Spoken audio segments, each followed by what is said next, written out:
Singapore's Transport Minister says that it will take time to complete full investigations into the oil spill involving two ships, which occurred on Friday. Mr. Chee Hong Tat says in response to queries from the public, preliminary findings show that the incident was not due to port congestion, adding that the earlier reports of vessel delays are a separate matter. He also reiterates that the incident was caused by the sudden loss of engine and steering controls on one of the ships. It will take time for MPA to complete the full investigations and to progressively clean up the oil spill. MPA will continue to work with the relevant government agencies, our industry partners, our volunteers, and also the maritime and port authorities of our neighbouring countries to closely monitor the situation and take the necessary actions. Mr. Chee has expressed his appreciation to colleagues from the various organisations as well as industry partners and volunteers for their hard work over the past few days to mitigate and monitor the impact of the oil spill. CNA's Nicolas Ng went on board to see how clean-up efforts are progressing. This is the bow of the Vox Maxima. After it suddenly lost engine and steering control last week, it tore into the fuel-carrying ship, Marine Honour, spilling 400 metric tons of oil into the sea. It's day 4, and the authorities have been working to mitigate the effects of the spill. They say the oil is currently drifting at 6 kilometres an hour, which makes keeping track of it a problem. Some of the challenges that we face is that the oil on sea is very mobile, is keep moving due to the change of tidal currents. The deployments of assets to collect these oils is a challenge.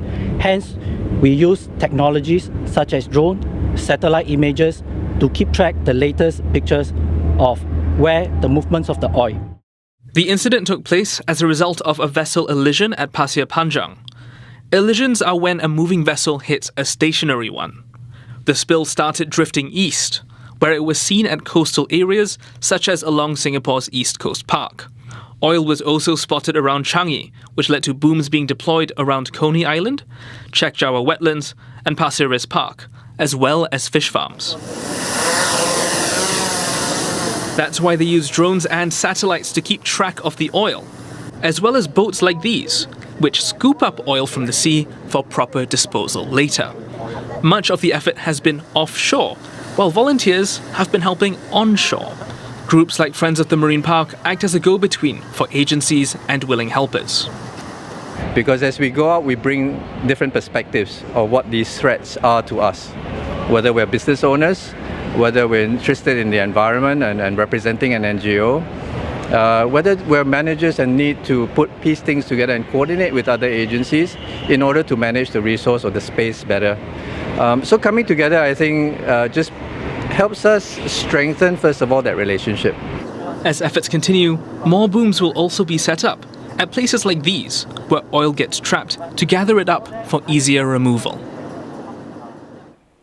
Well, 400 metric tons of low-sulphur fuel spilled into the sea. What does that mean for Singapore? Well, we have in the studio Professor Shane Snyder from the Georgia Institute of Technology in the US. He's in Singapore for Water Week. Prof. Snyder, welcome to the show. Now, first question to you is, what exactly is low-sulphur fuel and how different is it from conventional fuel or even from crude diesel gas? Give us the gradation.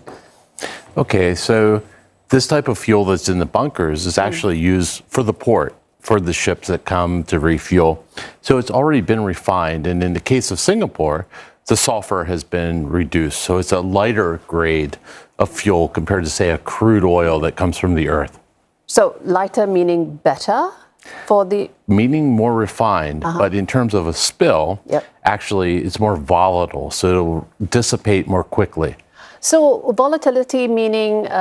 dissipate, spreads faster, reaches...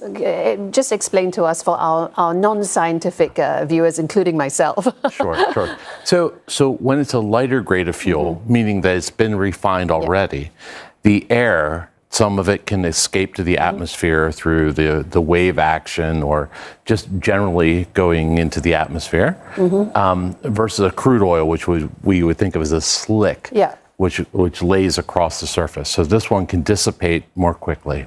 Okay, so I'm assuming that's a good thing, because my question is in terms of the harm it does to the environment, and in this case, particularly the marine environment. So if it dissipates into the air, what's the impact?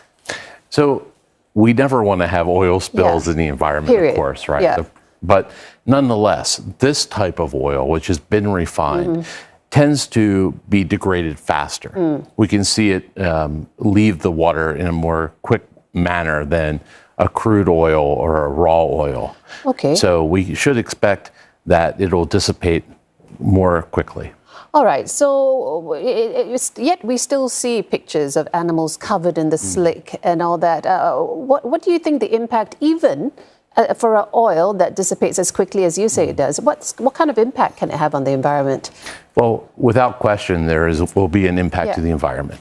And when the slick is treated very quickly with a dispersant or a surfactant or detergent, then it becomes small droplets which will dissipate through the ocean and move with the current. So the impact is actually remediated more quickly because of the actions that were taken and the chemicals that were added to make it dissipate. I understand this is no Exxon Valdez in the Gulf of Mexico. I get that. And in terms of how large oil spills go, it's not very big.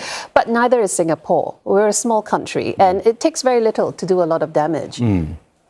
Yeah, so with one of the largest shipping ports and also some of the largest refineries in the world, there is intrinsically a risk for oil spills.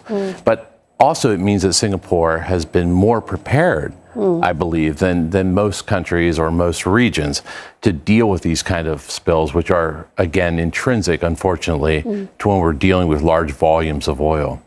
You know, when you look at the maritime industry as a whole in Singapore and globally, everyone's trying to make this switch to sustainable marine fuels like ammonia, for example. So is this an argument for accelerating and an even faster adoption of such friendlier fuels, if you can say it that way?